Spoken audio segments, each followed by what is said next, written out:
Bonjour, je vais faire des petites remarques en fait entre la différence entre le système français et le système anglo-saxon pour la proportionnalité. Les Anglais, eux, appellent ça les ratios.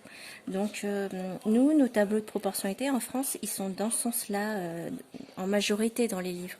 Donc par exemple ici, on peut regrouper les infos, on a le prix, donc le prix des piles en euros, et on a le nombre de piles. Alors on sait que par exemple dans la première photo on a 3 piles qui coûtent 4,50 € et on a 4 piles pour 5 €. Voilà, donc là on a mis les informations dans le tableau. Après, pour savoir si s'il y a proportionnalité, c'est-à-dire si on peut trouver un coefficient de proportionnalité, ce qu'on va faire c'est qu'on va inverser en fait comme si c'était des fractions. D'accord? Donc là je vais inverser cette fraction là, 4,50 sur 3, ça va me donner 1,50. Et là, je vais inverser cette fraction-là, donc ça va être 5 sur 4, et ça va me donner 1,25. Du coup, les quotients ne sont pas égaux.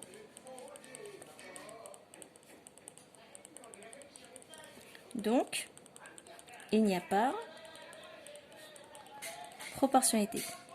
Donc ça, c'est une technique qui marche bien, qui marche à tous les coups pour voir s'il y a proportionnalité ou pas. On se demande si on peut trouver le coefficient. Là, si on avait un, ce serait un 5 ici, et là, ce serait un 25. Donc on ne peut pas mettre un coefficient. Donc voilà, comme c'est pas égal, il n'y a pas proportionnalité. Alors la méthode anglo-saxonne, elle, donc dans ces pays-là, comme l'Angleterre, l'Australie, le Canada, utilise plutôt en fait un tableau comme ça, vertical. C'est-à-dire qu'ils se disent, bon alors si j'ai 3 piles, je vais payer 4,50 €. Voilà, ils le font comme ça. Et je vais vous expliquer pourquoi. Donc là, c'est le prix en euros. Et là, c'est le nombre de piles. Donc c'est pareil.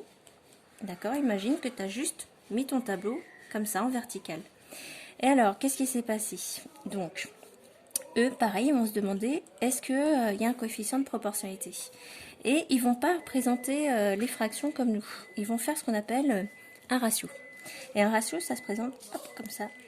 Donc ils vont dire, je paye 4,50 €, c'est-à-dire qu'ils vont se demander s'il y a un coefficient, comme nous, de proportionnalité. Et pour trouver le coefficient de proportionnalité, c'est pareil, ils vont diviser. Sauf que eux, ils vont se dire, je paye 4,50 € pour, voilà, le diviser, c'est-à-dire pour 3 piles. Et je paye 5 €. Voilà, donc on lit la phrase. Je paye 5 € pour, donc c'est comme ça qu'on l'apprend là-bas, donc c'est ce terme de ratio, donc ils vont dire 4,50 € pour 3, 5 pour 4, voilà, et ils disent je vais payer 5 € pour 4 piles. Et en fait, là ils vont trouver un 5, et là ils vont trouver un 25, et pareil, ils vont dire que c'est pas pareil. Sauf que, en fait, quand vous dites 4,50 pour 3, donc vous faites une division, là vous savez à quoi sert la division, et le 1,5 en fait pour eux ça veut dire que ce serait 1,50 € pour une pile. Voilà. Alors que ici, donc ce serait le ratio. C'est-à-dire que 4,50 sur 3, ça revient à 1,50 € pour une. Donc on lit dans le sens de la flèche, ça c'est le prix. Pour 4,50 € pour 3 piles, ça reviendrait à 1,50 € pour une pile. Et ça c'est le ratio. Et là il dirait, bah ici, ça reviendrait à 1,25 € pour une pile. Donc pour le nombre de piles. Donc ce qu'ils y gagnent, c'est un peu de sens. D'accord? Nous, il faut qu'on pense à interpréter. C'est ce qu'on appelle la règle de 3. C'est que si je paye 4,50 € pour 3 piles, bah, ça ferait 1,50 € pour une pile. Ça reviendrait au même si on faisait notre barre de fraction là. Et eux, en fait, ils sont habitués en fait, à interpréter chaque division en son sens. Donc 4,50 € pour 3 piles, ça revient à 1,50 € pour une pile.